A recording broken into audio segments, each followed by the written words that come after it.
होर किते नहीं होइयां। तो पिछले दिनों तो आपां चमकौर साहिब दे साके दा इतिहास साझा करते आ रहे हैं।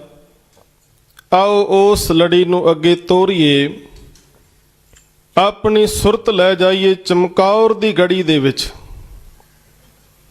जिस धरती ते कलगीधर पातशाह जी ने 10 लाख फौजां दा मुकाबला कीता है।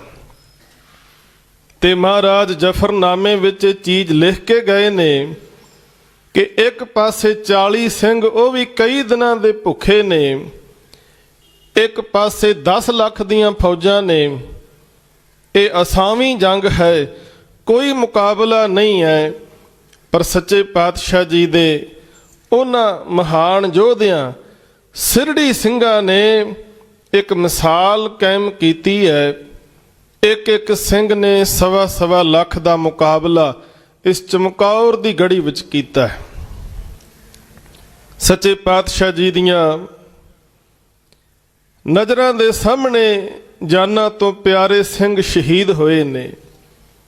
ते महाराज जी दे कोलों आग्या लैके वड्डे साहिबजादे बाबा अजीत सिंह जी, बाबा जुझार सिंह जी, वो भी रण मैदान विच जूझे ने अते जूझ के उन्होंने भी शहीदी दे जाम पीते ने। ते साध संगत जिस वेले साहिबजादियां दी शहादत होई ना, कलगीधर पातशाह ने अकाल पुरख का शुक्र किया।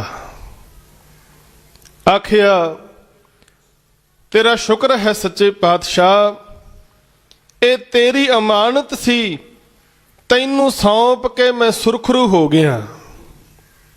ये जिगरा साध संगत कलगीधर पातशाह जद सी, जिन्हां ने अखां दे सामने पुत्रां नूं शहीद हुंदे तक्या ते फिर अकाल पुरख दा शुक्र कीता है। ते साध संगत साहिबजादियां दी शहादत तो बाद हजूर ने रण मैदान विच जाण दी तैयारी कीती है।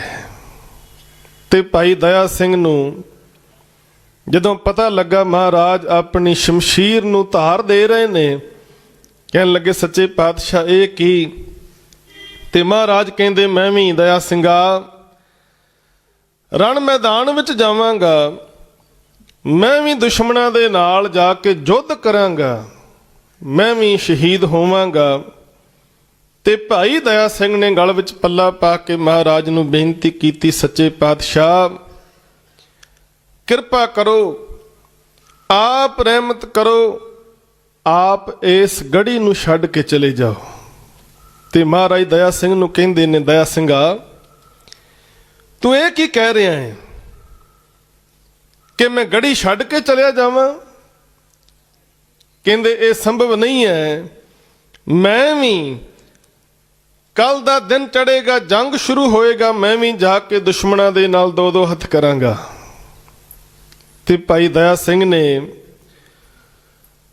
उस वक्त फिर वेख्या कि महाराज ने बेनती प्रवान नहीं कीती। ते सच्चे पातशाह जी दे अगे हुण भाई दया सिंह अपने नाल 4 होर ਸਿੰਘਾਂ ਨੂੰ ਤਿਆਰ करके लैके आया। पंथ दे रूप दे विच आके सच्चे पातशाह नूं फिर हुक्म कीता, क्योंकि ये ताकत भी कलगीधर पातशाह जी आप पंथ नूं बख्शिश करके गए ने। सच्चे पातशाह जी ने जदों 5 प्यारिਆਂ ਦੀ ਚੋਣ ਕੀਤੀ, खंडे बाटे ਦੀ पौल उन्हां नूं देण ਤੋਂ बाद आप उन्हां दे कोलों फिर ਅੰਮ੍ਰਿਤ पान कीता। ते बचन आपां पढ़दे आ, वाह वाह गोबिंद सिंह आपे गुर चेला।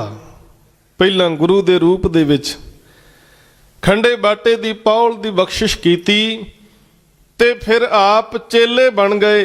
उन्हां 5 ਨੂੰ गुरु जान के उन्हां दे कोलों खंडे बाटे दी पौल दी दात प्राप्त कीती है।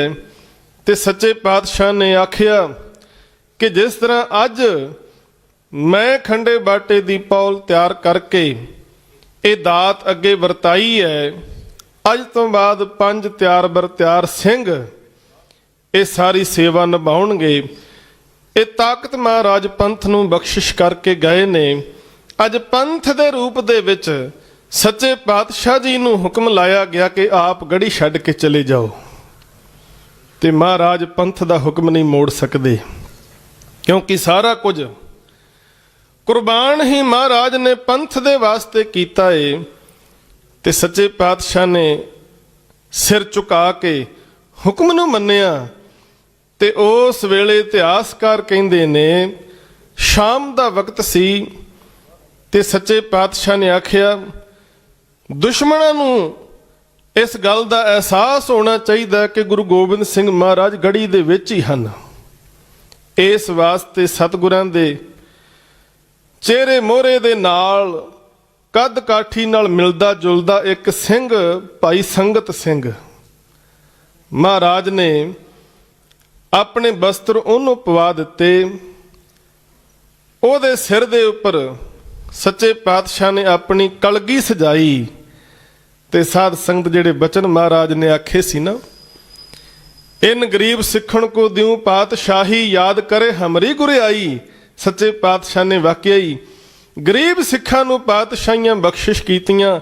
ਮਹਾਰਾਜ ਨੇ ਭਾਈ ਸੰਗਤ ਸਿੰਘ ਦੇ ਸੀਸ ਤੇ ਕਲਗੀ ਸਜਾ ਕੇ ਆਖਿਆ, ਭਾਈ ਸਾਹਿਬ ਜੀ, ਜਿਸ ਜਗ੍ਹਾ ਤੇ ਮੈਂ ਬੈਠਾ ਸੀ ਤੀਰਾਂ ਦੀ ਵਰਖਾ ਕਰਦਾ ਰਿਹਾ ਕੱਲ ਸਾਰਾ ਦਿਨ, ਉਸੇ ਗੜੀ ਦੀ ਉੱਚੀ ਮਮਟੀ ਤੇ ਤੁਸੀਂ ਬੈਠਣਾ ਹੈ, ਤੇ ਕੱਲ ਨੂੰ ਤੁਸੀਂ ਇੱਥੇ ਬੈਠ ਕੇ ਕਮਾਨ ਸੰਭਾਲਣੀ ਹੈ।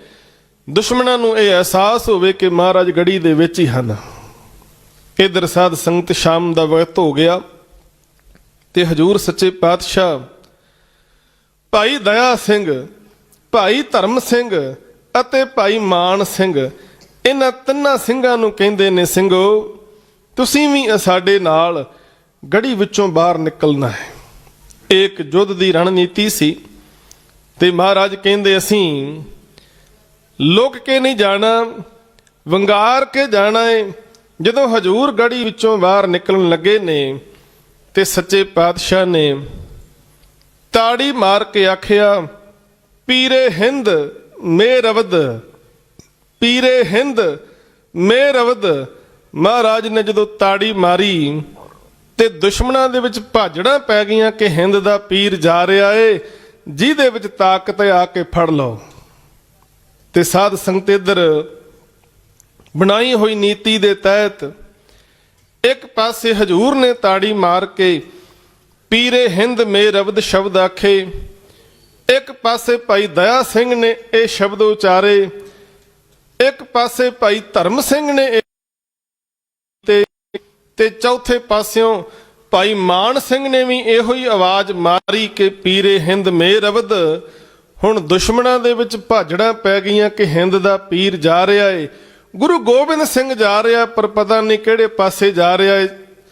ਦੁਸ਼ਮਣ ਦਲਾਂ ਦੇ ਵਿੱਚ ਭਾਜੜਾਂ ਪਈਆਂ ਹੋਈਆਂ ਨੇ, ਰਾਤ ਦਾ ਹਨੇਰਾ ਏ। ਕੁਝ ਮਿਸਾਲਾਂ ਲੈ ਕੇ ਮੁਗਲ ਸਿਪਾਹੀ ਮਹਾਰਾਜ ਵੱਲ ਭੱਜੇ ਨੇ, ਤੇ ਜਿਹੜੀਆਂ ਮਿਸਾਲਾਂ ਜਗਦੀਆਂ ਹੋਈਆਂ ਆ ਰਹੀਆਂ ਸਨ, ਮਹਾਰਾਜ ਨੇ ਉਹਨਾਂ ਮਿਸਾਲਾਂ ਜਗਾਉਣ ਵਾਲਿਆਂ ਦਾ ਨਿਸ਼ਾਨਾ ਲਾ ਕੇ ਉਹਨਾਂ ਨੂੰ ਉੱਥੇ ਢੇਰੀ ਕਰ ਦਿੱਤਾ। ਹਨੇਰੇ ਦੇ ਵਿੱਚ ਮੁਗਲ ਸੈਨਾ ਆਪਸ ਦੇ ਵਿੱਚ ਲੜ ਕੇ ਮਰਦੀ ਰਹੀ, ਤੇ ਸੱਚੇ ਪਾਤਸ਼ਾਹ ਗੜੀ ਦੇ ਵਿੱਚੋਂ ਬਾਹਰ ਨਿਕਲ ਕੇ ਜਾ ਰਹੇ ਨੇ। ਤੇ ਸਾਧ ਸੰਗਤ ਜਿਸ ਵੇਲੇ ਹਜੂਰ ਗੜੀ ਛੱਡ ਕੇ ਗੜੀ ਵਿੱਚੋਂ ਬਾਹਰ ਨਿਕਲ ਕੇ ਜਾ ਰਹੇ ਨੇ, ਉਸ ਵੇਲੇ ਭਾਈ ਦਇਆ ਸਿੰਘ, ਭਾਈ ਧਰਮ ਸਿੰਘ ਤੇ ਭਾਈ ਮਾਨ ਸਿੰਘ ਉਹ ਵੀ ਮਹਾਰਾਜ ਦੇ ਨਾਲ ਨੇ। ਤੇ ਕਵੀ ਚਰਨ ਸਿੰਘ ਸਫਰੀ ਨੇ ਬੜਾ ਪਿਆਰਾ ਉੱਥੇ ਜ਼ਿਕਰ ਕੀਤਾ ਹੈ, ਕਹਿੰਦੇ ਜਿਸ ਵੇਲੇ ਸੱਚੇ ਪਾਤਸ਼ਾਹ ਗੜੀ ਨੂੰ ਛੱਡ ਕੇ ਤੁਰੇ ਨੇ ਨਾ, ਉਸ ਵੇਲੇ ਵੀ ਜਿਹੜੇ ਬੱਦਲਬਾਈ ਬਹੁਤ ਜ਼ਿਆਦਾ ਬਣੀ ਹੋਈ ਹੈ, ਮੀਂਹ ਵੀ ਪੈ ਰਿਹਾ ਹੈ। ਬੱਦਲਾਂ ਦੇ ਵਿੱਚੋਂ ਕਿਤੇ ਕਿਤੇ ਬਿਜਲੀ ਜਿਹੜੀ ਹੈ ਉਹ ਵੀ ਲਿਸ਼ਕਦੀ ਹੈ। ਤੇ ਉਸ ਸਮੇਂ ਦੇ ਵਿੱਚ ਕਵੀ ਨੇ ਬੜਾ ਪਿਆਰਾ ਖਿਆਲ ਸਾਹਮਣੇ ਪੇਸ਼ ਕੀਤਾ, ਕਹਿਣ ਲੱਗੇ ਬੱਦਲਾਂ ਚੋਂ ਬਿਜਲੀ ਚਮਕੇ ਸੀ ਜਾਂ ਮਾਰਦੀ, ਹੋਈ ਰੁਸ਼ਨਾਈ ਜਾਂ ਸੁਨਹਿਰੀ ਜਹੀ ਤਾਰ ਦੀ, ਦਇਆ ਸਿੰਘ ਵੱਲੇ ਨਿਗਾਹ ਗਈ ਜਾਂ ਦਤਾਰ ਦੀ, ਉਹ ਪੱਟਾਂ ਉੱਤੇ ਲੋਥ ਲੈ ਕੇ ਬੈਠਾ ਸੀ ਜੁਝਾਰ ਦੀ। ਕਹਿੰਦੇ ਬੱਦਲਾਂ ਦੇ ਵਿੱਚੋਂ ਜਦੋਂ ਬਿਜਲੀ ਚਮਕੀ, ਚਾਨਣ ਹੋਇਆ, ਤੇ ਸੱਚੇ ਪਾਤਸ਼ਾਹ ਨੇ ਭਾਈ ਦਇਆ ਸਿੰਘ ਨੂੰ ਵੇਖਿਆ ਏ। ਭਾਈ ਦਇਆ ਸਿੰਘ ਸਾਹਿਬਜ਼ਾਦਾ ਜੁਝਾਰ ਸਿੰਘ ਜੀ ਦੀ ਲੋਥ ਆਪਣੀ ਗੋਦ ਵਿੱਚ ਲੈ ਕੇ ਬੈਠਾ ਹੋਇਆ ਹੈ। ਤੇ ਕਵੀ ਨੇ ਬੜਾ ਪਿਆਰਾ ਜ਼ਿਕਰ ਕੀਤਾ, ਬੱਦਲਾਂ ਚੋਂ ਬਿਜਲੀ ਚਮਕੇ ਸੀ ਜਾਂ ਮਾਰਦੀ, ਹੋਈ ਰੁਸ਼ਨਾਈ ਜਾਂ ਸੁਨਹਿਰੀ ਜਹੀ ਤਾਰ ਦੀ, ਦਇਆ ਸਿੰਘ ਵੱਲੇ ਨਿਗਾਹ ਗਈ ਜਾਂ ਦਤਾਰ ਦੀ, ਉਹ ਪੱਟਾਂ ਉੱਤੇ ਲੋਥ ਲੈ ਕੇ ਬੈਠਾ ਸੀ ਜੁਝਾਰ ਦੀ। ਮੌਤ ਦੇ ਨਸ਼ੇ 'ਚ ਉੱਥੇ ਜ਼ਿੰਦਗੀ ਸੀ ਝੂਮਦੀ, ਬੋਲੇ ਦਇਆ ਸਿੰਘ ਲਾਸ਼ ਤੱਕ ਕੇ ਮਾਸੂਮ ਦੀ, ਜ਼ਿੰਦਗੀ ਦੇ ਦਾਤਿਆ ਸੁਨਹਿਰੀ ਬਾਜਾਂ ਵਾਲਿਆ, ਉਹ ਬੜੇ ਪਿਆਰ ਨਾਲ ਪੁੱਤਾਂ ਨੂੰ ਤੂੰ ਪਾਲਿਆ, ਵੇਖ ਕੇ ਜੁਝਾਰ ਕਿਉਂ ਪੈਰ ਖਿਸਕਾ ਲਿਆ, ਦਾਤਾ ਇੱਕ ਵਾਰੀ ਚੁੱਕ ਕੇ ਕਲੇਜੇ ਕਿਉਂ ਨਾ ਲਾ ਲਿਆ। ਵੇਖ ਕੇ ਜੁਝਾਰ ਨੂੰ ਕਿਉਂ ਪੈਰ ਖਿਸਕਾ ਲਿਆ, ਦਾਤਾ ਇੱਕ ਵਾਰੀ ਚੁੱਕ ਕੇ ਕਲੇਜੇ ਕਿਉਂ ਨਾ ਲਾ ਲਿਆ। ਲੱਗਾ ਹੋਇਆ ਪਾਤਸ਼ਾਹ ਤੂੰ ਪਿੱਛੇ ਕਿਹੜੀ ਗੱਲ ਦੇ, ਉਹ ਪੁੱਤਰਾਂ ਦੀ ਮੌਤ ਤਾਂ ਪੰਖੇਰੂ ਵੀ ਨਹੀਂ ਚੱਲਦੇ। ਲੱਗਾ ਹੋਇਆ ਪਾਤਸ਼ਾਹ ਤੂੰ ਪਿੱਛੇ ਕਿਹੜੀ ਗੱਲ ਦੇ, ਪੁੱਤਰਾਂ ਦੀ ਮੌਤ ਤਾਂ ਪੰਖੇਰੂ ਵੀ ਨਹੀਂ ਝੱਲਦੇ। ਜੀ ਚਾਹੁੰਦਾ ਇੱਥੇ ਕੁਝ ਪਿਆਰ ਜਤਲਾ ਦਿਆਂ, ਪੱਗ ਲਾ ਕੇ ਸੀਸ ਦੀ ਦੋ ਟੁਕੜੇ ਬਣਾ ਦਿਆਂ, ਦਾਤਾ ਅੱਧੀ ਅੱਧੀ ਦੋਹਾਂ ਦੇ ਸਰੀਰਾਂ ਉੱਤੇ ਪਾ ਦਿਆਂ। ਮਹਾਰਾਜ ਨੇ ਵੇਖਿਆ ਜੁਝਾਰ ਸਿੰਘ ਨੂੰ, ਤੇ ਮਹਾਰਾਜ ਜੁਝਾਰ ਸਿੰਘ ਦੇ ਕੋਲ ਨਹੀਂ ਗਏ, ਇਉਂ ਰਸਤਾ ਬਦਲ ਲਿਆ ਮਹਾਰਾਜ ਨੇ। ਤੇ ਭਾਈ ਦਇਆ ਸਿੰਘ ਕਹਿੰਦੇ ਮਹਾਰਾਜ ਤੁਸੀਂ ਚੁੱਕ ਕੇ ਕਲੇਜੇ ਕੇ ਨਾਲ ਕਿਉਂ ਨਹੀਂ ਲਾਇਆ, ਬੜੇ ਪਿਆਰ ਨਾਲ ਤੁਸੀਂ ਪਾਲਿਆ। ਤੇ ਕਹਿਣ ਲੱਗੇ ਮੈਂ ਚਾਹਣਾ ਆਖਰੀ ਰੀਤ ਨਿਭਾ ਦਿਆਂ। ਆਖਰੀ ਰੀਤ ਕਹਿੰਦੇ ਮੈਂ ਆਪਣੇ ਸੀਸ ਦੀ ਸਿਰ ਦੀ ਪੱਗ ਲਾ ਕੇ ਉਹਦੇ ਦੋ ਟੋਟੇ ਬਣਾ ਕੇ ਸਾਹਿਬਜ਼ਾਦਾ ਅਜੀਤ ਸਿੰਘ ਤੇ ਸਾਹਿਬਜ਼ਾਦਾ ਜੁਝਾਰ ਸਿੰਘ ਦੇ ਤਨ ਤੇ ਢੱਕਣ ਵਾਸਤੇ ਮੈਂ ਆਪਣੀ ਦਸਤਾਰ ਦੇ ਦੋ ਟੋਟੇ ਕਰਕੇ ਮਹਾਰਾਜ ਇਹ ਸੇਵਾ ਕਰਨੀ ਚਾਹੁੰਦਾ। ਤੇ ਉਸ ਵੇਲੇ ਭਾਈ ਦਇਆ ਸਿੰਘ ਨੇ ਮਹਾਰਾਜ ਨੂੰ ਗੱਲ ਆਖੀ, ਸੱਚੇ ਪਾਤਸ਼ਾਹ ਜੀ ਚਾਹੁੰਦਾ, ਮੇਰਾ ਦਿਲ ਕਰਦਾ ਹੈ ਕਿ ਮੈਂ ਦੋਵਾਂ ਦੇ ਸਰੀਰਾਂ ਤੇ ਪੱਗ ਦੇ ਦੋ ਟੋਟੇ ਬਣਾ ਕੇ ਪਾ ਦਿਆਂ। ਤੇ ਕਹਿਣ ਲੱਗੇ ਬੜੇ ਹੀ ਗਰੀਬ ਮਾਪੇ ਦੁਨੀਆ 'ਚ ਪਏ ਨੇ, ਪਰ ਕਫਨੋਂ ਬਗੈਰ ਦਾਤਾ ਕਿਹਦੇ ਪੁੱਤ ਗਏ ਨੇ। ਉਹ ਕੋਈ ਗਰੀਬ ਤੋਂ ਵੀ ਗਰੀਬ ਦੀ ਮੌਤ ਹੋ ਜਾਏ ਨਾ, ਉਹਦੇ ਉੱਪਰ ਵੀ ਕਫਨ ਪਾਇਆ ਜਾਂਦਾ, ਉਹਨੂੰ ਵੀ ਲੀੜਾ ਨਸੀਬ ਹੁੰਦਾ ਏ। ਪਰ ਮਹਾਰਾਜ ਇਹ ਜੰਗ ਦੇ ਮੈਦਾਨ ਵਿੱਚ ਪਏ ਨੇ, ਮੇਰਾ ਜੀ ਕਰਦਾ ਹੈ, ਬੜੇ ਗਰੀਬ ਮਾਪੇ ਦੁਨੀਆ ਵਿੱਚ ਪਏ ਨੇ, ਪਰ ਕਫਨੋਂ ਬਗੈਰ ਦਾਤਾ ਕਿਹਦੇ ਪੁੱਤ ਗਏ ਨੇ। ਜਦੋਂ ਭਾਈ ਦਇਆ ਸਿੰਘ ਨੇ ਸਵਾਲ ਕੀਤਾ ਨਾ, ਤੇ ਸਾਹਿਬੇ ਕਮਾਲ ਗੁਰੂ ਗੋਬਿੰਦ ਸਿੰਘ ਮਹਾਰਾਜ ਸੱਚੇ ਪਾਤਸ਼ਾਹ ਨੇ ਦਇਆ ਸਿੰਘ ਨੂੰ ਲਲਕਾਰ ਕੇ ਆਖਿਆ, ਬੋਲੇ ਦਸ਼ਮੇਸ਼ ਪਿਤਾ ਮੁਖੋਂ ਲਲਕਾਰ ਕੇ, ਲੈਣਾ ਕੀ ਇਹ ਸਿੰਘਾ ਮੇਰੇ ਪੁੱਤਾਂ ਨੂੰ ਪਿਆਰ ਕੇ, ਵੇਖ ਤਾਂ ਮੈਦਾਨ ਵਿੱਚ ਜਰਾ ਨਿਗਾਹ ਮਾਰ ਕੇ, ਉਹ ਸਿੰਘ ਵੀ ਸ਼ਹੀਦ ਕਿੰਨੇ ਹੋਏ ਜਾਨਾਂ ਵਾਰ ਕੇ। ਕਹਿੰਦੇ ਤੂੰ ਮੇਰੇ ਪੁੱਤਰਾਂ ਨੂੰ ਵੇਖ ਰਿਹਾ, ਅਜੀਤ ਸਿੰਘ ਨੂੰ ਵੇਖ ਰਿਹਾ, ਜੁਝਾਰ ਸਿੰਘ ਨੂੰ ਵੇਖ ਰਿਹਾ, ਪਰ ਤੂੰ ਜੰਗ ਦੇ ਮੈਦਾਨ ਵਿੱਚ ਨਿਗਾਹ ਮਾਰ ਕੇ ਵੇਖ, ਮੇਰੇ ਪੁੱਤਾਂ ਤੋਂ ਪਿਆਰੇ ਮੇਰੇ ਸਿੰਘ ਵੀ ਸ਼ਹੀਦ ਹੋਏ ਨੇ। ਲੈਣਾ ਕੀ ਇਹ ਸਿੰਘਾ ਮੇਰੇ ਪੁੱਤਾਂ ਨੂੰ ਪਿਆਰ ਕੇ, ਵੇਖ ਤਾਂ ਮੈਦਾਨ ਵਿੱਚ ਜਰਾ ਨਿਗਾਹ ਮਾਰ ਕੇ, ਸਿੰਘ ਵੀ ਸ਼ਹੀਦ ਕਿੰਨੇ ਹੋਏ ਜਾਨਾਂ ਵਾਰ ਕੇ। ਔਖ ਸੌਖ ਵਿੱਚ ਇਹ ਸਿੰਘ ਮੇਰੇ ਭਾਈ ਵਾਲ ਨੇ, ਉਹ ਵੇਖ ਨਾ ਮੈਦਾਨ ਵਿੱਚ ਪਏ ਕਿਹੜੇ ਹਾਲ ਨੇ। ਖਾਲਸੇ ਨੂੰ ਛੱਡ ਪਿਆਰ ਪੁੱਤਾਂ ਦੇ ਜਤਾ ਦਿਆਂ, ਉਹ ਦਇਆ ਸਿੰਘਾ ਸਿੱਖੀ 'ਚ ਵਖੇਵਾ ਕਿਵੇਂ ਪਾ ਦਿਆਂ। ਅੱਜ ਖਾਲਸੇ ਨੂੰ ਛੱਡ ਪਿਆਰ ਪੁੱਤਾਂ ਦਾ ਜਤਾ ਦਿਆਂ, ਦਇਆ ਸਿੰਘਾ ਸਿੱਖੀ ਚ ਵਖੇਵਾਂ ਕਿਵੇਂ ਪਾ ਦਿਆਂ। ਇਹ ਮੇਰੇ ਲਾਲਾਂ ਤੋਂ ਪਿਆਰੇ, ਇਹ ਵੀ ਮਾਪਿਆਂ ਦੇ ਲਾਲ ਨੇ, ਜਿਹੜੇ ਬਿਨਾਂ ਤਨਖਾਹੋਂ ਰਹੇ ਮੇਰੇ ਨਾਲ ਨੇ। ਜਿੰਨੀ ਦੇਰ ਇਹਨਾਂ ਦਾ ਹਿਸਾਬ ਨਹੀਂ ਉਹ ਮੁੱਕਦਾ, ਅਜੀਤ ਤੇ ਜੁਝਾਰ ਦੀ ਮੈਂ ਵੀ ਲਾਸ਼ ਨਹੀਂ ਉਹ ਚੁੱਕਦਾ।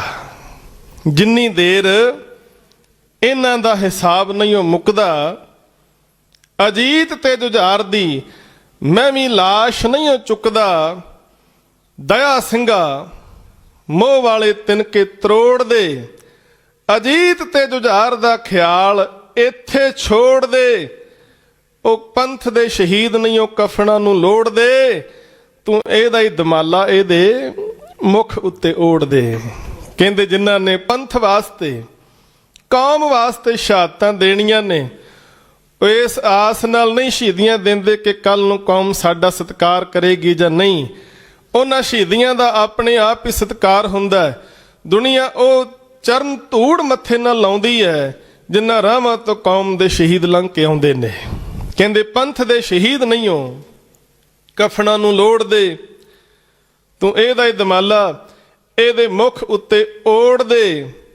ਉਹ ਦਇਆ ਸਿੰਘਾ ਕਿਉਂ ਦਈ ਜਾਨਾ ਮੋਹ ਦੀਆਂ ਥੰਮੀਆਂ, ਚੱਲ ਚੱਲੀਏ ਸਿੱਖੀ ਦੀਆਂ ਵਾਟਾਂ ਜੇ ਬੜੀਆਂ ਨੇ ਲੰਮੀਆਂ। ਮਹਾਰਾਜ ਕਹਿੰਦੇ ਆਜਾ ਚੱਲੀਏ, ਉਹ ਸਿੱਖੀ ਦੀਆਂ ਵਾਟਾਂ ਬੜੀਆਂ ਲੰਮੀਆਂ ਨੇ। ਤੇ ਸਾਧ ਸੰਗਤ ਭਾਈ ਦਇਆ ਸਿੰਘ ਬੜੀਆਂ ਹਸਰਤ ਭਰੀਆਂ ਨਿਗਾਹਾਂ ਵੱਲ ਨਾਲ ਮਹਾਰਾਜ ਵੱਲ ਤੱਕਦੇ ਨੇ ਤੇ ਸੱਚੇ ਪਾਤਸ਼ਾਹ ਦਾ ਇਹ ਜਿਗਰਾ ਵੇਖ ਕੇ ਦਇਆ ਸਿੰਘ ਦਾ ਦਿਲ ਭਰਿਆ ਹੋਇਆ ਹੈ। ਤੇ ਮਹਾਰਾਜ ਇੱਕ ਹੋਰ ਗੱਲ ਕਹਿੰਦੇ ਨੇ, ਕਹਿੰਦੇ ਮੈਂ ਤੇ ਆਪ ਚਾਹੁੰਦਾ ਸੀ ਜੰਗ ਦੇ ਮੈਦਾਨ ਵਿੱਚ ਮੈਂ ਜੂਝ ਕੇ ਸ਼ਹੀਦੀ ਪਾਵਾਂ, ਮੇਰੀ ਰੂਹ ਇਸ ਮੌਤ ਨੂੰ ਰਹੀ ਲੋਚਦੀ, ਪਰ ਮੈਂ ਹੁਕਮ ਵਜਾ ਕੇ ਆ ਗਿਆ ਹਾਂ। ਕਹਿੰਦੇ ਮੈਂ ਤੇ ਪੰਥ ਦਾ ਹੁਕਮ ਮੰਨ ਕੇ ਗੜੀ ਛੱਡ ਕੇ ਚੱਲਿਆ, ਮੇਰੀ ਰੂਹ ਇਸ ਮੌਤ ਨੂੰ ਰਹੀ ਲੋਚਦੀ, ਪਰ ਮੈਂ ਹੁਕਮ ਵਜਾ ਕੇ ਆ ਗਿਆ। ਲੋਕੀ ਕਹਿਣਗੇ ਤੇ ਕਹਿਣ ਪਏ ਲੱਖ ਵਾਰੀ ਕਿ ਮੈਂ ਪੁੱਤ ਮਰਵਾ ਕੇ ਆ ਗਿਆ ਹਾਂ। ਕਹਿੰਦੇ ਕਈ ਲੋਕ ਹੋ ਸਕਦਾ ਕਹਿਣ ਕੱਲ ਨੂੰ ਕਿ ਕਲਗੀਧਰ ਨੇ ਆਪਣੇ ਪੁੱਤ ਮਰਵਾ ਦਿੱਤੇ ਨੇ। ਕਹਿੰਦਾ ਕਈ ਲੋਕ ਇਹ ਗੱਲ ਵੀ ਕਹਿ ਸਕਦੇ ਨੇ ਕਿ ਕਲਗੀਧਰ ਜੰਗ ਦੇ ਮੈਦਾਨ ਨੂੰ ਛੱਡ ਕੇ ਅੱਧੀ ਰਾਤੀ ਭੱਜ ਗਿਆ, ਪਰ ਕਹਿੰਦੇ ਮੈਨੂੰ ਕੋਈ ਫਰਕ ਨਹੀਂ। ਲੋਕ ਕਹਿਣਗੇ ਤੇ ਕਹਿਣ ਪਏ ਲੱਖ ਵਾਰੀ ਕਿ ਮੈਂ ਪੁੱਤ ਮਰਵਾ ਕੇ ਆ ਗਿਆ। ਉਹ ਮੈਨੂੰ ਰਤਾ ਪਰਵਾਹ ਨਹੀਂ ਜੱਗ ਸਾਰਾ, ਮੈਨੂੰ ਬੇਸ਼ੱਕ ਜੰਗ ਦਾ ਚੋਰ ਸਮਝੇ, ਪਰ ਮੈਂ ਇਹ ਨਾ ਸੁਣਾ ਕਿ ਗੁਰੂ ਗੋਬਿੰਦ ਸਿੰਘ ਨੇ ਸਿੱਖ ਹੋਰ ਸਮਝੇ ਤੇ ਪੁੱਤ ਹੋਰ ਸਮਝੇ। ਉਹ ਮੈਨੂੰ ਰਤਾ ਪਰਵਾਹ ਨਹੀਂ ਜੱਗ ਸਾਰਾ, ਮੈਨੂੰ ਬੇਸ਼ੱਕ ਜੰਗ ਦਾ ਚੋਰ ਸਮਝੇ, ਪਰ ਮੈਂ ਇਹ ਨਾ ਸੁਣਾ ਕਿ ਗੁਰੂ ਗੋਬਿੰਦ ਸਿੰਘ ਨੇ ਸਿੱਖ ਹੋਰ ਸਮਝੇ ਤੇ ਪੁੱਤ ਹੋਰ ਸਮਝੇ। ਏਡੀ ਵੱਡੀ ਕੁਰਬਾਨੀ ਸਾਧ ਸੰਗਤ ਕੌਣ ਕਰ ਸਕਦਾ ਹੈ, ਜਿਸ ਨੇ ਸਿੱਖਾਂ ਤੇ ਪੁੱਤਰਾਂ ਦੇ ਵਿੱਚ ਫਰਕ ਨਹੀਂ ਕੀਤਾ, ਜਿਸ ਨੇ ਸਿੱਖਾਂ ਤੇ ਪੁੱਤਰਾਂ ਦੇ ਵਿੱਚ ਫਰਕ ਨਹੀਂ ਕੀਤਾ। ਤੇ ਸਾਧ ਸੰਗਤ ਅੱਜ ਜਦੋਂ ਕਹੀਏ ਨਾ ਵੀ ਕਲਗੀਧਰ ਦੇ ਧੀਆਂ ਪੁੱਤਰ ਬਣੋ, ਤੇ ਮੈਂ ਕਹਿੰਦਾ ਵੀ ਸਿੱਖਾਂ ਦੇ ਨਿਆਣਿਆਂ ਨੂੰ ਬੱਚਿਆਂ ਨੂੰ ਤੇ ਇਹ ਗੱਲ ਕਹਿਣ ਦੀ ਲੋੜ ਹੀ ਨਹੀਂ ਪੈਣੀ ਚਾਹੀਦੀ। ਏਡਾ ਵੱਡਾ ਇਤਿਹਾਸ ਹੈ ਸਾਡਾ, ਆਪਣੇ ਆਪ ਹੀ ਮਨ ਵਿੱਚ ਸ਼ੌਂਕ ਪੈਦਾ ਹੋਣਾ ਚਾਹੀਦਾ ਹੈ ਕਿ ਮੈਂ ਕਲਗੀਧਰ ਦਾ ਪੁੱਤਰ ਬਣ ਕੇ, ਮੈਂ ਕਲਗੀਧਰ ਦੀ ਧੀ ਬਣ ਕੇ ਆਪਣਾ ਸਮੁੱਚਾ ਜੀਵਨ ਗੁਰੂ ਨੂੰ ਸਮਰਪਿਤ ਕਰਨਾ ਹੈ। ਕਿਉਂਕਿ ਗੁਰੂ ਨੇ ਆਪਣਾ ਸਰਬੰਸ ਕੁਰਬਾਨ ਕਰਕੇ ਖਾਲਸੇ ਨੂੰ ਵਡਿਆਈ ਦਿੱਤੀ ਹੈ। ਖਾਲਸੇ ਨੂੰ ਕਹਿੰਦੇ ਬੇਸ਼ੱਕ ਦੁਨੀਆ ਮੈਨੂੰ ਕਹਿੰਦੀ ਰਵੇ ਕਿ ਜੰਗ ਦੇ ਮੈਦਾਨ ਵਿੱਚੋਂ ਭੱਜ ਕੇ ਮਹਾਰਾਜ ਚਲੇ ਗਏ ਨੇ, ਪਰ ਕਹਿੰਦੇ ਮੈਂ ਇਹ ਗੱਲ ਨਹੀਂ ਸੁਣਨੀ ਚਾਹੁੰਦਾ ਕਿ ਗੁਰੂ ਗੋਬਿੰਦ ਸਿੰਘ ਨੇ ਸਿੱਖਾਂ ਤੇ ਪੁੱਤਰਾਂ ਦੇ ਵਿੱਚ ਫਰਕ ਕੀਤਾ ਹੈ। ਮੈਨੂੰ ਰਤਾ ਪਰਵਾਹ ਨਹੀਂ ਜੱਗ ਸਾਰਾ, ਮੈਨੂੰ ਬੇਸ਼ੱਕ ਜੰਗ ਦਾ ਚੋਰ ਸਮਝੇ, ਪਰ ਮੈਂ ਇਹ ਨਾ ਸੁਣਾ ਕਿ ਗੁਰੂ ਗੋਬਿੰਦ ਸਿੰਘ ਨੇ ਸਿੱਖ ਹੋਰ ਸਮਝੇ ਤੇ ਪੁੱਤ ਹੋਰ ਸਮਝੇ। ਤੇ ਕਵੀ ਨੇ ਅਖੀਰ ਵਿੱਚ ਬੜੀ ਪਿਆਰੀ ਗੱਲ ਆਖੀ ਹੈ, ਕਹਿੰਦੇ ਰਾਹੀ ਕੋਈ ਵੀ ਪ੍ਰੀਤ ਦੀਆਂ ਮੰਜ਼ਲਾਂ ਦਾ ਏਦਾਂ ਮੰਜ਼ਲ ਮੁਕਾਮ ਦਾ ਵੇਖਿਆ ਨਾ। ਪੈਰ ਪੈਰ ਤੇ ਰਾਜ ਨੂੰ ਮਾਰ ਠੋਕਰ, ਹੀਰੇ ਲਾਲ ਲੁਟਾਵਦਾ ਵੇਖਿਆ ਨਾ। ਹੰਸਾਂ ਜਹੇ ਮਲੂਕੜੇ ਪੁੱਤਰਾਂ ਨੂੰ ਮੂੰਹ ਮੌਤ ਦੇ ਪਾਵਦਾ ਵੇਖਿਆ ਨਾ। ਪਿਤਾ ਕੋਈ ਵੀ ਪੁੱਤ ਦੀ ਲਾਸ਼ ਉੱਤੇ ਗੀਤ ਖੁਸ਼ੀ ਦੇ ਗਾਵਦਾ ਵੇਖਿਆ ਨਾ।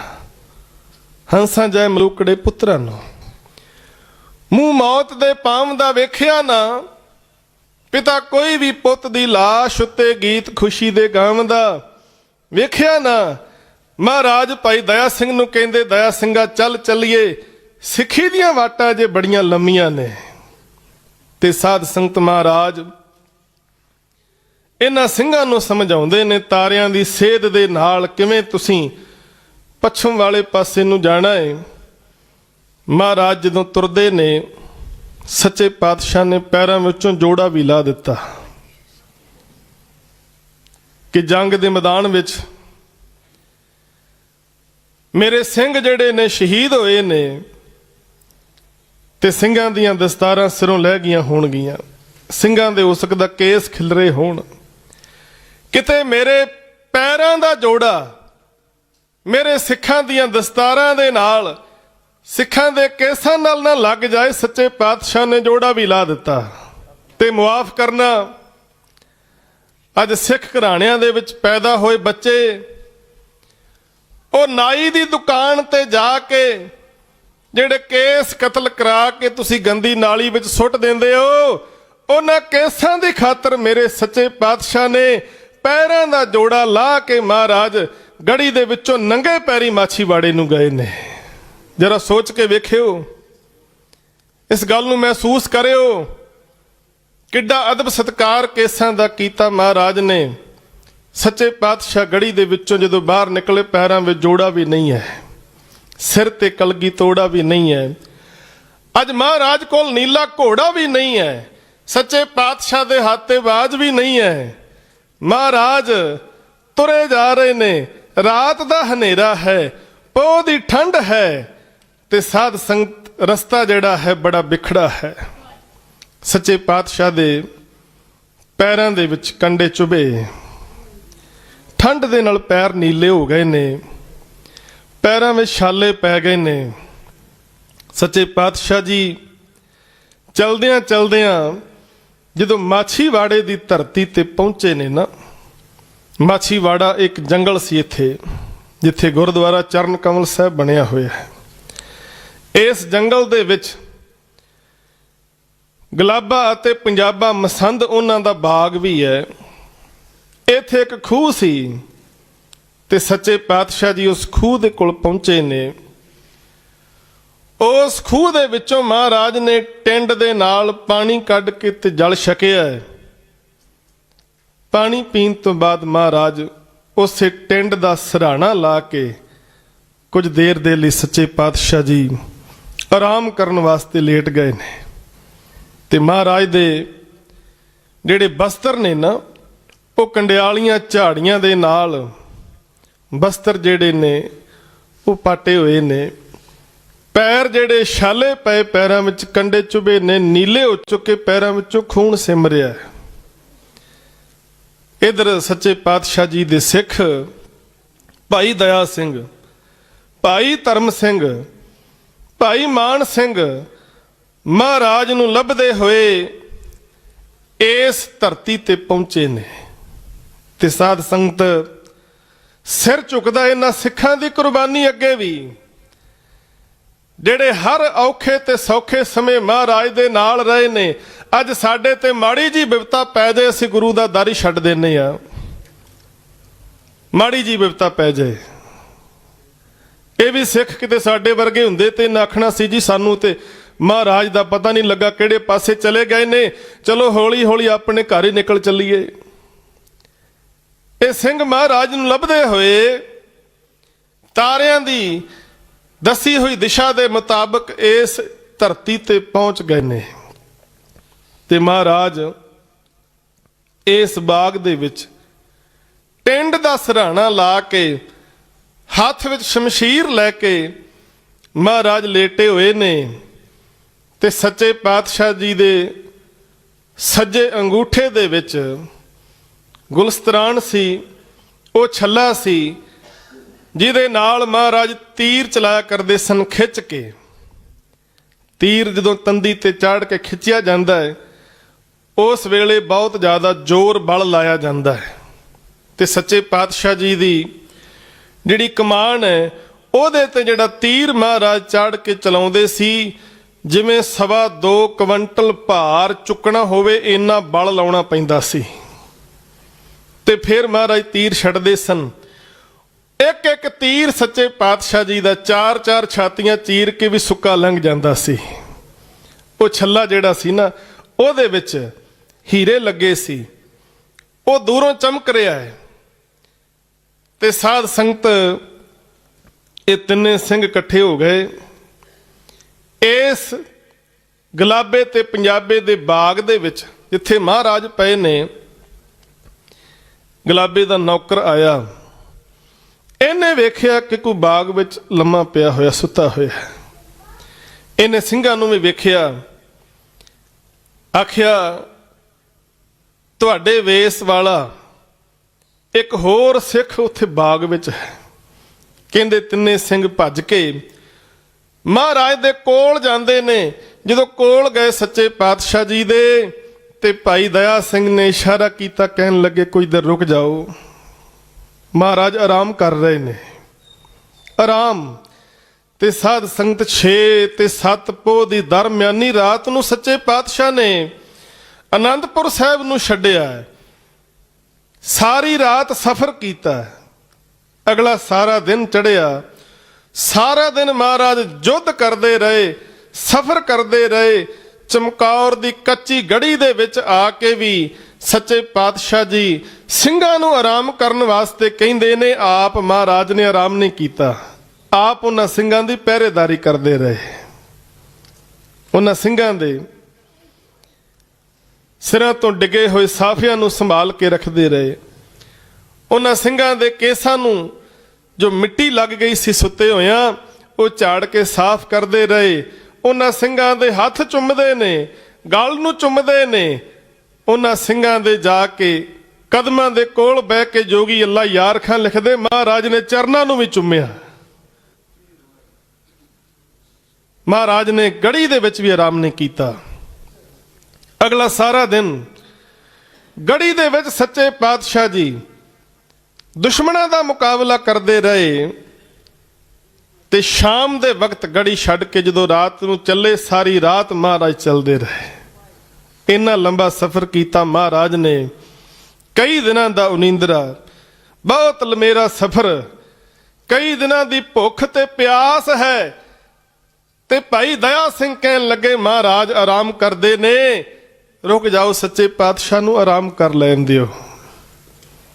ਤੇ ਭਾਈ ਮਾਨ ਸਿੰਘ ਅੱਗੇ ਹੋਇਆ, ਜਾ ਕੇ ਕੀ ਤੱਕਿਆ, ਸੱਚੇ ਪਾਤਸ਼ਾਹ ਜੀ ਦੇ ਜਦੋਂ ਚਰਨਾਂ ਨੂੰ ਤੱਕਿਆ ਨਾ, ਮਹਾਰਾਜ ਦੇ ਚਰਨ ਠੰਡ ਦੇ ਨਾਲ ਨੀਲੇ ਹੋਏ ਪਏ ਨੇ, ਪੈਰਾਂ ਵਿੱਚ ਕੰਡੇ ਵੱਜੇ ਨੇ, ਜਾਮਾ ਲੀਰੋ ਲੀਰ ਹੈ, ਪੈਰਾਂ ਵਿੱਚੋਂ ਖੂਨ ਸਿਮ ਰਿਹਾ, ਤਿਰਿਆ ਨਾ ਗਿਆ, ਨੇਤਰ ਭਰ ਆਏ।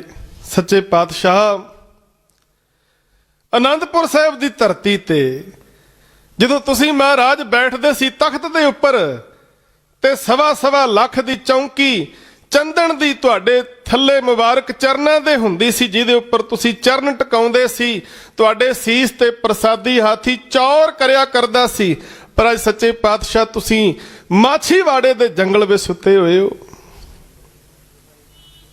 ਤੁਹਾਡੇ ਕੋਲ ਅੱਜ ਨੀਲਾ ਘੋੜਾ ਨਹੀਂ ਹੈ, ਨਾ ਤਾਜ ਹੈ, ਨਾ ਬਾਜ ਹੈ, ਨਾ ਫੌਜਾਂ ਨੇ। ਮਹਾਰਾਜ ਵੇਖ ਕੇ ਮਨ ਭਰ ਆਇਆ।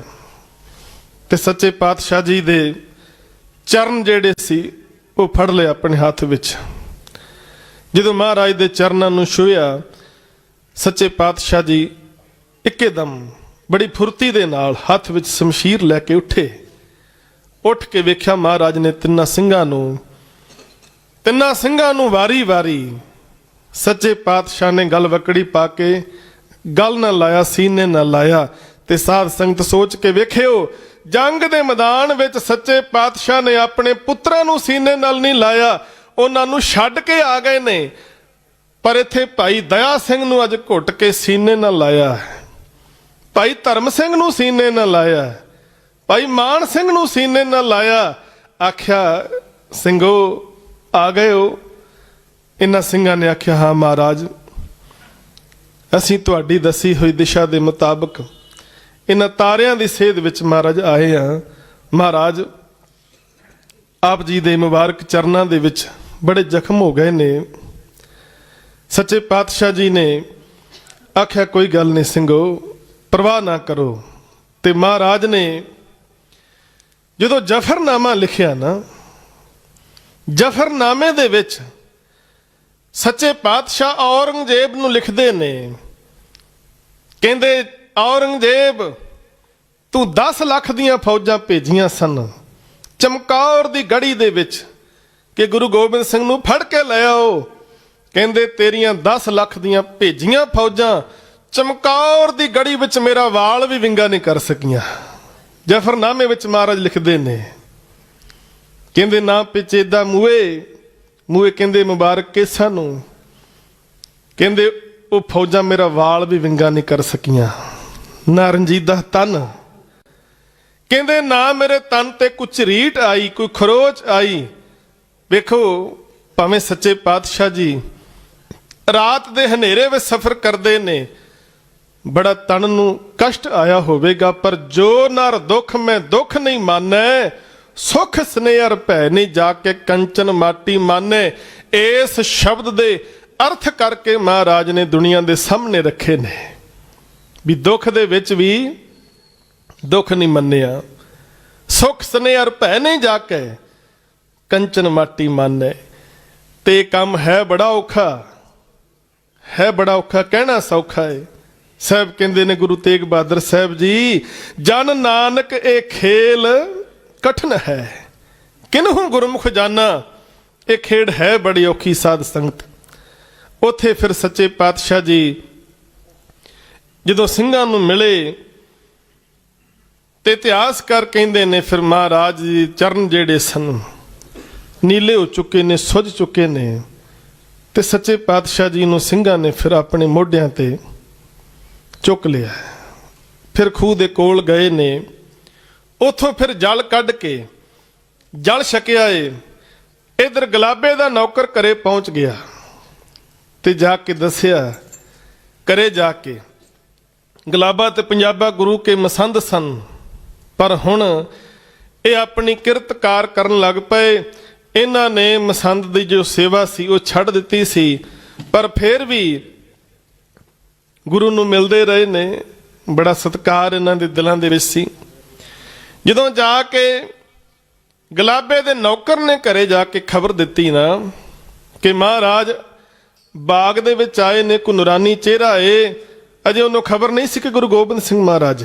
ਉਹ ਕਹਿੰਦੇ ਕੋਈ ਨੂਰਾਨੀ ਚਿਹਰਾ ਆਇਆ ਬਾਗ ਦੇ ਵਿੱਚ, ਨਾਲ ਸਿੰਘ ਵੀ ਨੇ। ਤੇ ਜਦੋਂ ਸੱਚੇ ਪਾਤਸ਼ਾਹ ਜੀ ਦੇ ਬਾਰੇ ਦੱਸਿਆ, ਭਾਈ ਗੁਲਾਬਾ ਤੇ ਭਾਈ ਪੰਜਾਬਾ ਮਹਾਰਾਜ ਜੀ ਦੇ ਕੋਲ ਆਏ। ਗਰਮ ਦੁੱਧ ਸੱਚੇ ਪਾਤਸ਼ਾਹ ਨੂੰ ਉਹਨਾਂ ਨੇ ਛਕਾਇਆ ਤੇ ਮਹਾਰਾਜ ਸਾਰਾ ਦਿਨ ਫਿਰ ਮਾਛੀਵਾੜੇ ਦੇ ਉਸ ਧਰਤੀ ਤੇ ਖੂਹ ਦੇ ਨੇੜੇ ਮਹਾਰਾਜ ਬੈਠੇ ਰਹੇ ਨੇ। ਉੱਥੇ ਬੈਠ ਕੇ ਸੱਚੇ ਪਾਤਸ਼ਾਹ ਨੇ ਇੱਕ ਚਿੱਠੀ ਔਰੰਗਜ਼ੇਬ ਨੂੰ ਮਾਛੀਵਾੜਿਓਂ ਵੀ ਲਿਖੀ ਹੈ, ਜਿਸ ਨੂੰ ਫਤਿਹਨਾਮਾ ਕਿਹਾ ਜਾਂਦਾ ਹੈ। ਉਸ ਚਿੱਠੀ ਦੇ ਵਿੱਚ 2 ਵੱਡੇ ਸਾਹਿਬਜ਼ਾਦਿਆਂ ਦੀ ਸ਼ਹਾਦਤ ਦੀ ਗੱਲ ਕੀਤੀ ਗਈ ਹੈ ਕਿ ਤੇਰੀਆਂ ਭੇਜੀਆਂ ਫੌਜਾਂ ਨੇ ਸਾਰੀਆਂ ਕਸਮਾਂ ਤੋੜ ਕੇ ਏਡੀ ਵੱਡੀ ਤਾਦਾਦ ਵਿੱਚ ਹਮਲਾ ਕੀਤਾ।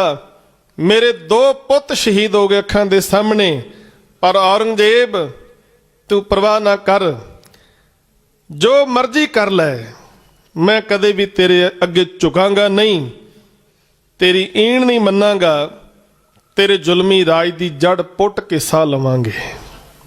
ਤੇ ਸੱਚੇ ਪਾਤਸ਼ਾਹ ਜੀ ਨੂੰ ਦੁੱਧ ਛਕਾਇਆ ਗਿਆ। ਮਹਾਰਾਜ ਨੂੰ ਫਿਰ ਇਹ ਸਿੱਖ ਬੜੇ ਸਤਿਕਾਰ ਸਹਿਤ ਆਪਣੇ ਘਰ ਲੈ ਕੇ ਜਾਂਦੇ ਨੇ। ਸੱਚੇ ਪਾਤਸ਼ਾਹ ਮਾਛੀਵਾੜੇ ਜਦੋਂ ਇਹਨਾਂ ਦੇ ਘਰ ਪਹੁੰਚੇ ਨੇ ਤੇ ਮਹਾਰਾਜ ਕਹਿਣ ਲੱਗੇ, ਤੁਸੀਂ ਜਾਣਦੇ ਹੋ ਮੈਂ ਇੱਥੇ ਕਿਉਂ ਆਇਆ? ਇਹਨਾਂ ਨੇ ਬੇਨਤੀ ਕੀਤੀ, ਮਹਾਰਾਜ ਸਾਨੂੰ ਨਹੀਂ ਖਬਰ, ਕਿਰਪਾ ਕਰੋ ਤੁਸੀਂ ਦੱਸੋ। ਤੇ ਮਹਾਰਾਜ ਕਹਿਣ ਲੱਗੇ ਇੱਥੇ ਇੱਕ ਬੜੀ ਪਿਆਰ ਵਾਲੀ ਮਾਤਾ ਹਰਦਈ ਹੈ, ਜਿਸ ਨੇ ਬਹੁਤ ਪਿਆਰ ਦੇ ਨਾਲ ਆਪਣੇ ਹੱਥੀਂ ਸਾਡੇ ਵਾਸਤੇ ਸੂਤ ਕੱਤ ਕੇ ਬਸਤਰ ਤਿਆਰ ਕੀਤਾ ਹੋਇਆ ਹੈ। ਕਹਿੰਦੇ ਜਾ ਕੇ ਉਹਨੂੰ ਖਬਰ ਦੇ ਦਿਓ ਕਿ ਕਲਗੀਧਰ ਪਾਤਸ਼ਾਹ ਆਏ ਨੇ, ਅਸੀਂ ਉਹ ਬਸਤਰ ਉਸ ਮਾਤਾ ਦੇ ਕੋਲੋਂ ਲੈਣਾ ਹੈ। ਤੇ ਸਾਧ ਸੰਗਤ ਸੱਚੇ ਪਾਤਸ਼ਾਹ ਜੀ ਦੀ ਜਦੋਂ ਇਹ ਖਬਰ ਮਾਤਾ ਹਰਦਈ ਨੂੰ ਮਿਲੀ, ਜਿਹੜੀ ਬੜੇ ਲੰਬੇ ਸਮੇਂ ਤੋਂ ਸੱਚੇ ਪਾਤਸ਼ਾਹ ਜੀ ਦੀ ਉਡੀਕ ਪਈ ਕਰਦੀ ਸੀ, ਉਹਨੂੰ ਜਦੋਂ ਖਬਰ ਮਿਲੀ ਚਾਅ ਚੜ ਗਿਆ। ਬਸਤਰ ਲੈ ਕੇ ਮਹਾਰਾਜ ਦੇ ਕੋਲ ਗਈ, ਸੱਚੇ ਪਾਤਸ਼ਾਹ ਦੇ ਦਰਸ਼ਨ ਕੀਤੇ, ਬਸਤਰ ਭੇਟ ਕੀਤੇ। ਜਿਉਂ ਹੀ ਬਸਤਰ ਭੇਟ ਕਰਕੇ ਮਹਾਰਾਜ ਦੇ ਚਰਨਾਂ ਤੇ ਸੀਸ ਧਰਿਆ, ਮਾਤਾ ਦੇ ਪ੍ਰਾਣ ਪੰਖੇਰੂ ਹੋ ਗਏ। ਸੱਚੇ ਪਾਤਸ਼ਾਹ ਦੇ ਦਰਸ਼ਨ ਕਰਕੇ ਮਾਤਾ ਦੇ ਪ੍ਰਾਣ ਪੰਖੇਰੂ ਹੋ ਗਏ। ਇਧਰ ਸਾਧ ਸੰਗਤ ਗੁਰੂ ਗੋਬਿੰਦ ਸਿੰਘ ਮਹਾਰਾਜ ਚਮਕੌਰ ਦੀ ਗੜੀ ਦੇ ਵਿੱਚੋਂ ਮਾਛੀਵਾੜੇ ਦੀ ਧਰਤੀ ਤੇ ਪਹੁੰਚਦੇ ਨੇ। ਇਧਰ 10 ਲੱਖ ਮੁਗਲ ਫੌਜਾਂ, ਉਹਨਾਂ ਨੇ ਅਗਲੇ ਦਿਨ ਗੜੀ ਤੇ ਹੱਲਾ ਬੋਲਿਆ। ਜਦੋਂ ਗੜੀ ਤੇ ਹੱਲਾ ਬੋਲਿਆ, ਗੜੀ ਵਿਚਲੇ ਸਿੰਘਾਂ ਨੇ ਮਹਾਰਾਜ ਦੀ ਕਿਰਪਾ ਦੇ ਸਦਕਾ ਉਹਨਾਂ ਫੌਜਾਂ ਦਾ ਡਟ ਕੇ ਮੁਕਾਬਲਾ ਕੀਤਾ। ਜਦੋਂ ਫੌਜਾਂ ਦਾ ਮੁਕਾਬਲਾ ਡਟ ਕੇ ਕੀਤਾ ਤੇ ਗੜੀ ਵਿਚਲੇ ਸਿੰਘ ਵਾਰੀ-ਵਾਰੀ ਸ਼ਹਾਦਤਾਂ ਦੇ ਜਾਮ ਪੀ ਗਏ। ਭਾਈ ਮਾਨ ਸਿੰਘ ਜੀ, ਭਾਈ ਦਇਆ ਸਿੰਘ ਜੀ, ਭਾਈ ਧਰਮ ਸਿੰਘ ਜੀ ਸੱਚੇ ਪਾਤਸ਼ਾਹ ਦੀ ਸੇਵਾ ਦੇ ਵਿੱਚ ਹਾਜ਼ਰ ਹਨ। ਤੇ ਗੜੀ ਵਿਚਲੇ ਸਾਰੇ ਸਿੰਘ ਭਾਈ ਸੰਗਤ ਸਿੰਘ ਦੇ ਸਮੇਤ ਇੱਥੇ ਗੜੀ ਦੇ ਵਿੱਚ ਸ਼ਹੀਦ ਹੋ ਜਾਂਦੇ ਨੇ। ਜਦੋਂ ਵੇਖਿਆ ਕਿ ਸੀਸ ਦੇ ਉੱਪਰ ਕਲਗੀ ਲੱਗੀ ਹੋਈ ਹੈ, ਕੀਮਤੀ ਪੁਸ਼ਾਕ ਪਹਿਨੀ ਹੋਈ ਹੈ, ਵਜ਼ੀਰ ਖਾਂ ਦੀਆਂ ਫੌਜਾਂ ਦੇ ਵਿੱਚ ਰੌਲਾ ਪੈ ਗਿਆ ਕਿ ਗੁਰੂ ਗੋਬਿੰਦ ਸਿੰਘ ਨੂੰ ਅਸੀਂ ਸ਼ਹੀਦ ਕਰ ਦਿੱਤਾ ਹੈ। ਪਰ ਜਦੋਂ ਸ਼ਨਾਖਤ ਕੀਤੀ ਗਈ, ਜਿਹੜੇ ਬੰਦੇ ਨੇ ਸ਼ਨਾਖਤ ਕੀਤੀ, ਉਹਨੇ ਆਖਿਆ ਤੁਸੀਂ ਗੁਰੂ ਗੋਬਿੰਦ ਸਿੰਘ ਨੂੰ ਨਹੀਂ ਫੜ ਸਕਦੇ, ਉਹਨੂੰ ਸ਼ਹੀਦ ਨਹੀਂ ਕਰ ਸਕਦੇ, ਇਹ ਉਹਦਾ ਕੋਈ ਸਿੱਖ ਹੈ, ਇਹ ਗੁਰੂ ਗੋਬਿੰਦ ਸਿੰਘ ਨਹੀਂ। ਕਹਿੰਦੇ ਵਜ਼ੀਰ ਖਾਨ ਨੂੰ ਬਹੁਤ ਨਮੋਸ਼ੀਜਨਕ ਹਾਰ ਮਿਲੀ ਕਿ ਇੰਨੀਆਂ ਵੱਡੀਆਂ ਫੌਜਾਂ ਲੈ ਕੇ ਵੀ ਮਹਾਰਾਜ ਨੂੰ ਫੜ ਨਹੀਂ ਸਕਿਆ। ਉਹਨੇ ਸਾਰੀ ਫੌਜ ਨੂੰ ਫਿਰ ਭੇਜਿਆ, ਕਹਿਣ ਲੱਗੇ ਚੱਪਾ ਚੱਪਾ ਛਾਣ ਦਿਓ, ਜਿੱਥੇ ਵੀ ਗੁਰੂ ਗੋਬਿੰਦ ਸਿੰਘ ਮਿਲਦਾ ਉਹਨੂੰ ਫੜ ਲਓ। ਤੇ ਸਾਧ ਸੰਗਤ ਚਮਕੌਰ ਦੀ ਗੜੀ ਦੇ ਵਿੱਚ ਜਿਹੜੇ ਸਿੰਘ ਸ਼ਹੀਦ ਹੋਏ ਸਨ, ਸਾਹਿਬਜ਼ਾਦੇ ਸ਼ਹੀਦ ਹੋਏ ਸਨ, ਇਹਨਾਂ ਸ਼ਹੀਦਾਂ ਦਾ ਅੰਤਮ ਸੰਸਕਾਰ ਕਰਨ ਵਾਸਤੇ ਇੱਕ ਦਲੇਰ ਬੀਬੀ ਸ਼ਰਨ ਕੌਰ ਉਹ ਸਾਹਮਣੇ ਆਈ ਹੈ। ਉਹਨੇ ਆਪਣਾ ਮੂੰਹ ਬੰਨਿਆ ਹੋਇਆ ਤੇ ਪ੍ਰਾਤਨ ਸਰੋਤਾਂ ਵਿੱਚ ਮਿਲਦਾ ਹੈ ਵੇਰਵਾ ਕਿ ਉਹਨੇ ਤੁਰਕਾਂ ਵਾਲਾ ਭੇਸ ਧਾਰਨ ਕੀਤਾ ਹੋਇਆ, ਬਾਹਰੋਂ ਪਤਾ ਨਾ ਲੱਗੇ ਵੀ ਗੁਰੂ ਕਾ ਕੋਈ ਸਿੱਖ ਹੈ, ਕੋਈ ਸਿੰਘਣੀ ਹੈ। ਕਹਿੰਦੇ ਭੇਸ ਬਦਲ ਕੇ ਜੰਗ ਦੇ ਮੈਦਾਨ ਦੇ ਵਿੱਚੋਂ ਬੀਬੀ ਸ਼ਰਨ ਕੌਰ ਨੇ ਸ਼ਹੀਦ ਹੋਏ ਸਿੰਘਾਂ ਨੂੰ ਇਕੱਠਿਆਂ ਕੀਤਾ। ਸਾਹਿਬਜ਼ਾਦਾ ਅਜੀਤ ਸਿੰਘ, ਬਾਬਾ ਜੁਝਾਰ ਸਿੰਘ ਜੀ ਅਤੇ ਸ਼ਹੀਦ ਸਿੰਘ, ਇਹਨਾਂ ਨੂੰ ਇਕੱਠੇ ਕਰਕੇ ਨੇੜਿਓਂ ਬਾਲਣ ਦਾ ਪ੍ਰਬੰਧ ਕਰਕੇ ਸ਼ਹੀਦ ਸਿੰਘਾਂ ਦਾ ਸੰਸਕਾਰ ਕਰਨ ਲੱਗੀ ਬੀਬੀ। ਕਹਿੰਦੇ ਜਿਉਂ ਹੀ ਮੁਗਲ ਫੌਜਾਂ ਨੂੰ ਪਤਾ ਲੱਗਾ, ਜਦੋਂ ਚਿਖਾ ਨੂੰ ਅਗਨ ਭੇਟ ਕੀਤੀ ਗਈ ਨਾ, ਲਪਟਾਂ ਉੱਠੀਆਂ ਅੱਗ ਦੀਆਂ। ਕਹਿੰਦੇ ਮੁਗਲ ਭੱਜ ਕੇ ਆਏ, ਉਹਨਾਂ ਨੇ ਵੇਖਿਆ ਕਿ ਕੋਈ ਬੀਬੀ ਜਿਹੜੀ ਇਹਨਾਂ ਸਿੰਘਾਂ ਦਾ ਸੰਸਕਾਰ ਕਰ ਰਹੀ ਹੈ। ਉਹਨਾਂ ਨੇ ਕਈ ਸਵਾਲ ਜਵਾਬ ਕੀਤੇ ਬੀਬੀ ਸ਼ਰਨ ਕੌਰ ਦੇ ਨਾਲ। ਬੀਬੀ ਮੁੱਖੋਂ ਕੁਝ ਨਾ ਬੋਲੀ, ਬਾਣੀ ਦਾ ਪਾਠ ਕਰਦੀ ਰਹੀ। ਆਖਰਕਾਰ ਇਹਨਾਂ ਮੁਗਲਾਂ ਨੇ ਉਸ ਬਲਦੀ ਚਿਖਾ ਦੇ ਵਿੱਚ ਬੀਬੀ ਸ਼ਰਨ ਕੌਰ ਨੂੰ ਵੀ ਸੁੱਟ ਦਿੱਤਾ। ਤੇ ਜੇ ਪੂਰਾ ਸਿਵਾ ਚੰਗੀ ਤਰ੍ਹਾਂ ਬਲਿਆ ਨਹੀਂ ਸੀ, ਫਟਾਫਟ ਪਾਣੀ ਪਾ ਕੇ ਅੱਗ ਬੁਝਾ ਦਿੱਤੀ ਗਈ ਕਿ ਇਹਨਾਂ ਸ਼ਹੀਦਾਂ ਦੀਆਂ ਲੋਥਾਂ ਦੀ ਬੇਅਦਬੀ ਕੀਤੀ ਜਾਵੇ। ਇਤਿਹਾਸਕਾਰ ਕਹਿੰਦੇ ਭਾਈ ਰਾਮਾ ਤੇ ਭਾਈ ਤਲੋਕਾ ਜੀ, ਉਹਨਾਂ ਨੇ ਫਿਰ ਆ ਕੇ ਪੂਰੀ ਤਰ੍ਹਾਂ ਦੁਬਾਰਾ ਫਿਰ ਇਹਨਾਂ ਸਾਰੇ ਸ਼ਹੀਦ ਸਿੰਘਾਂ ਦਾ ਅੰਤਮ ਸੰਸਕਾਰ ਕੀਤਾ ਅਤੇ ਸਾਰੀਆਂ ਅਸਥੀਆਂ ਨੂੰ ਇੱਕ ਬਹੁਤ ਵੱਡੇ ਘੜੇ ਦੇ ਵਿੱਚ ਪਾ ਕੇ ਇੱਥੇ ਦੱਬ ਦਿੱਤਾ, ਜੋ ਚਮਕੌਰ ਸਾਹਿਬ ਦੀ ਧਰਤੀ ਸ਼ਹੀਦਗੰਜ ਵਾਲਾ ਸਥਾਨ ਹੈ।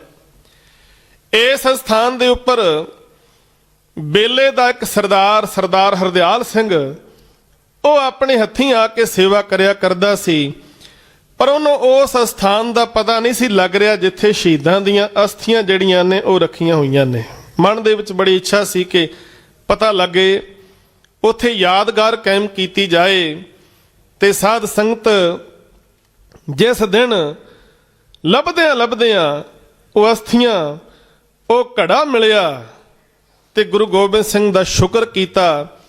ਬਹੁਤ ਵੱਡੇ ਪੱਧਰ ਤੇ ਹੱਥੀਂ ਸੇਵਾ ਕਰਕੇ ਸ਼ਹੀਦ ਗੰਜ ਵਾਲਾ ਅਸਥਾਨ ਜਿਹੜਾ ਹੈ, ਬੇਲੇ ਦੇ ਸਰਦਾਰ ਹਰਦਿਆਲ ਸਿੰਘ ਨੇ ਤਿਆਰ ਕਰਵਾਇਆ। ਤੇ ਜਿਸ ਦਿਨ ਇਹ ਸਾਰਾ ਗੁਰਦੁਆਰਾ ਸਾਹਿਬ ਤਿਆਰ ਹੋ ਗਿਆ ਨਾ, ਤੇ ਗ੍ਰੰਥੀ ਸਿੰਘ ਦੇ ਕੋਲੋਂ ਅਰਦਾਸ ਕਰਵਾਈ ਗਈ। ਤੇ ਇਸ ਅਰਦਾਸ ਦੇ ਬੋਲ ਬੜੇ ਭਾਵਕ ਕਰ ਦੇਣ ਵਾਲੇ ਸਨ। ਕਹਿਣ ਲੱਗੇ, ਗ੍ਰੰਥੀ ਸਿੰਘ ਜੀ, ਕਲਗੀਧਰ ਪਾਤਸ਼ਾਹ ਦੇ ਚਰਨਾਂ ਵਿੱਚ ਅਰਦਾਸ ਕਰਿਓ। ਸੱਚੇ ਪਾਤਸ਼ਾਹ ਨੇ ਆਪ ਸੀਸ ਤੇ ਮਿਹਰ ਭਰਿਆ ਹੱਥ ਰੱਖ ਕੇ ਇਹ ਸੇਵਾ ਲਈ ਹੈ, ਤੇ ਨਾਲ ਇਹ ਅਰਦਾਸ ਕਰ ਦਿਓ ਕਿ ਹਰਦਿਆਲ ਸਿੰਘ ਦਾ ਵੰਸ਼ ਅੱਗੇ ਨਾ ਵਧੇ।